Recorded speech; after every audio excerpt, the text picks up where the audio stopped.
فاليوم عندنا مقر باسم النهضة، وهذا دليل للاعتراف بالنهضة اقطع خطوات جديدة، ومازالت التأشيرة اللي هي إجراء قانوني وإداري لا أكثر، وإنما النهضة فرضت روحها في الواقع، وإن شاء الله قريبا تولي عندها مقرات في كل الجهات. سي عبد الكريم الهاروني قيادي طلابي سابق، نعم، مؤسس الاتحاد العام التونسي للطلبة. نعم. كان تحكي لنا على فترة السبعينات والثمانينات والحركة السياسية في الجامعة.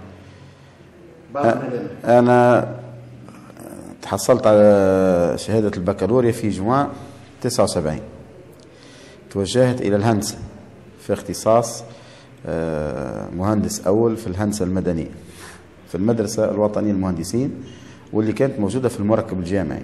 وكان المركب الجامعي هو عبارة على قلب الحركة الطلابية والأحداث الطلابية. كان فيه كل مدرسة الهندسة وكلية الحقوق وكلية العلوم، 3 أنواع من الاختصاصات، وهذا أوجد حتى تنوع في النشاط الطلابي. وكانت التجمعات العامة اللي تصير في الجامعة وتضم الطلبة من كل الكليات في البلاد تقع في المركب الجامعي، وخاصة في كلية الحقوق، نظرا أنه ثم مساحة كبيرة في كلية الحقوق. فأنا دخلت الجامعة من الباب الكبير، من الباب الواسع. في المدرسة المهندسين وقت اللي دخلت نلقى التيار الإسلامي تيار قوي، التيار اليساري أو غيره ضعيف. في كلية الحقوق في المقابل كان التيار اليساري قوي. في كلية العلوم كان هناك صراع، وميزان القوى قاعد يتحول تدريجيا لصالح الإسلاميين. هذا من ناحية الموقع الجغرافي. من ناحية الفترة التاريخية كانت هي فترة متاع تحول هامة جدا في تاريخ الحركة الطلابية، لأنه سبق دخولي أنا الجامعة حادثة، كانت حادثة سجلت في تاريخ الحركة الطلابية اللي حدثت 26 ديسمبر 77. أول مرة الاتجاه الإسلامي يحب ينظم اجتماع عام في الجامعة، وكان هذا حدث سياسي وفكري، وفي ظل سيطرة اليسار بمختلف مكوناته وقتها. اليسار قرر أن يمنع هذا الاجتماع ويمنع هذا التيار من أن يكون طرفا في الساحة السياسية والفكرية في الجامعة. والمنع هذا ما هوش بالانتخابات أو بالنقاش الفكري أو السياسي، وإنما بالعنف. فحاولوا الإسلاميين باش يعملوا اجتماع في كلية العلوم، وجندوا اليساريين عناصرهم من المركب الجامعي ومن بعض الكليات كما 9 افريل وبعض الكليات الأخرى، وهاجموا الاجتماع هذايا، وصارت مواجهة حول كلية العلوم وحول المدرسة الوطنية للمهندسين. وهذيك نجم نقولوا أول مرة الإسلاميين يفتكوا فيها الكلمة، ويفتكوا فيها حقهم وحريتهم في التعبير. ومعروف أنه الحرية تفتك ولا توهب، وللأسف أنه نجم تكون هناك تيارات ثورية تقاوم الاستبداد وتقاوم الدكتاتورية، ولكن في نفس الوقت تمارس الاستبداد والدكتاتورية. وذلك علاش الإسلاميين منذ ذلك الوقت فرضوا نفسهم وافتكوا حريتهم، ولو قادرين ينظموا اجتماعات عامة. كي دخلت أنا للجامعة نلقى الإسلاميين في المدرسة المهندسين تقدموا صوت كبير في حرية التعبير وفي خدمة الطلبة، وكانت الهيئة متاع التلامذة متاع الطلبة تنتخب، وكان الانتخاب يؤول إلى انتخاب الإسلاميين، وهذا دليل ثم قبول بهم واسع. ما استحوذتوش على الكلمة انتم بعد وليتوا؟ هاتوا نوصلوا بشوية ونشوفوا شو قاع. ففي الفترة هذيك حضرت أنا من جملة ما حضرت مثلا على أول حلقة نقاش حب ينظمها الاتجاه الإسلامي في كلية الحقوق.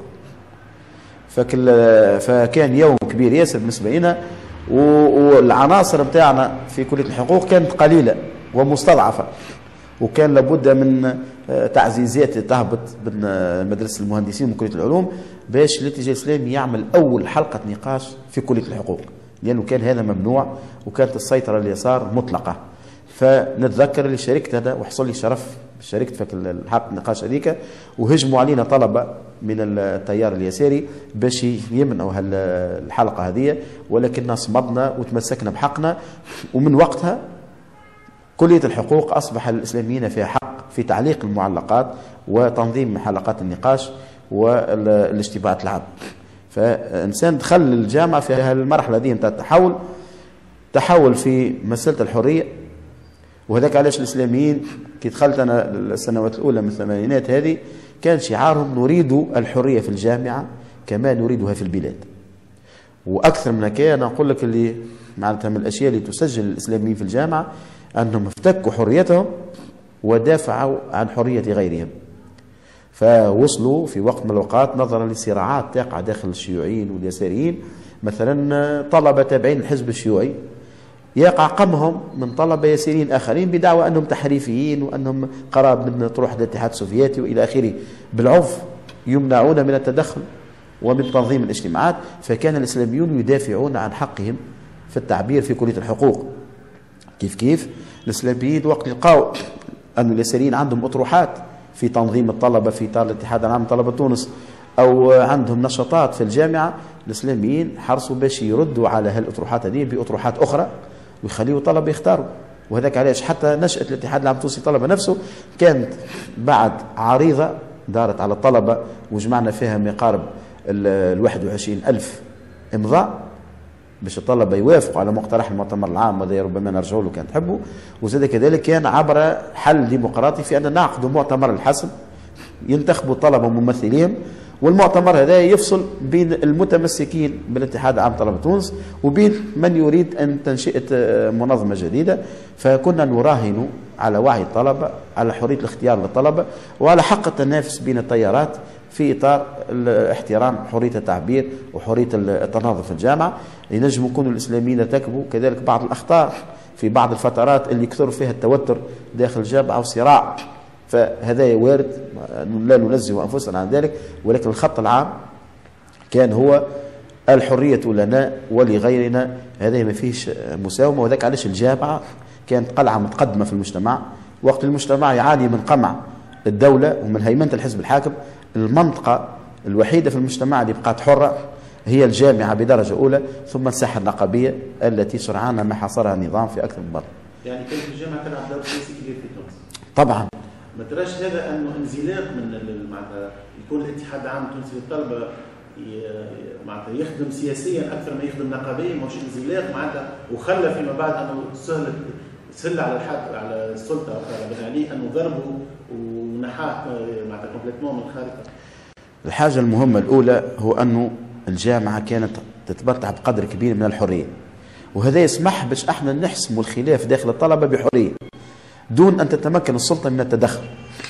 هذاك علاش نجمنا نعقد مؤتمر عام رغم السلطة مش موافقة، نجمنا نكون منظمة جديدة بعد المؤتمر العام الحسم اسمها الاتحاد العام التونسي للطلبة رغم السلطة مش موافقة عليها وما عطتهاش تأشيرة، ونشطت هذه المنظمة وقدمت خدمات للطلبة ووحدت صفوف العديد من الطلبة من بنزرت إلى جابس، فكان ثم مكاسب يحقوا فيها الطلبة بنضالهم وبحريتهم. هذا شيء مهم ياسر. فما كناش نعولوا على اعتراف السلطة ولا على الحوار مع السلطة، لأن السلطة ترفض الحوار مع الطلبة ولا تعترف لا بالاتحاد العام طلبة تونس في وضعيته السابقة ولا بالاتحاد العام التونسي للطلبة المولود الجديد.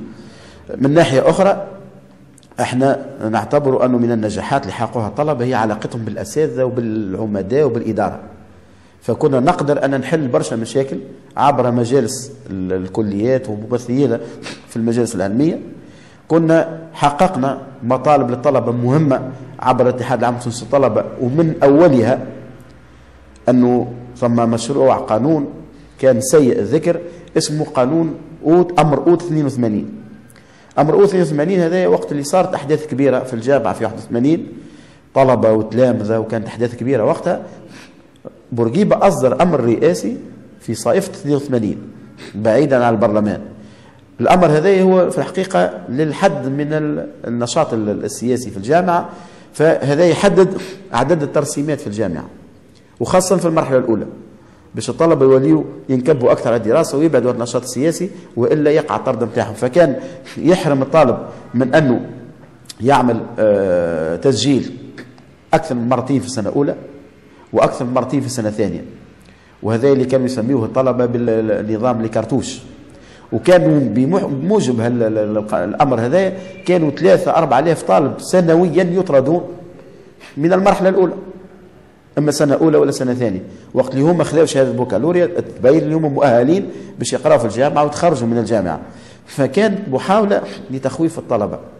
الأمر هذا تصور أنت من 82 حتى 87 5 سنوات، لأنه الاتحاد تأسس في 18 أفريل 85، وفي 87 طرح المعركة هذه وكسبها. 5 سنوات، إذا كل سنة 3-4 آلاف طالب يطردون بموجب هذا الأمر فقط، وأغلبهم من المسيسين ومن غير المسيسين، لأن ظروف الدراسة في الكليات وفي الجامعات كانت ظروف سيئة ونسبة النجاح كانت ضعيفة، فكانت عبارة عن مجزرة في الجامعة، وكان إقصاء كبير لبرشا طاقات من أبناء المجتمع يلقوا روحهم فجأة في الشوارع وفي المقاهي. الاتحاد نجح في إسقاط أمر أو 82، وفتحت إمكانيات الترسيم وتوسيع إمكانيات الترسيم في المرحلة الأولى بإقرار من بورقيبة نفسه في جويلية 87 قبل 3 أشهر من سقوط بورقيبة. هالقانون هذا يسمح للعديد من المناضلين، يعني بمفعول رجعي، سمح للعديد من المناضلين في الحركة الطلابية بما في ذلك يساريين باش رجعوا للجامعة ورجعوا للدراسة.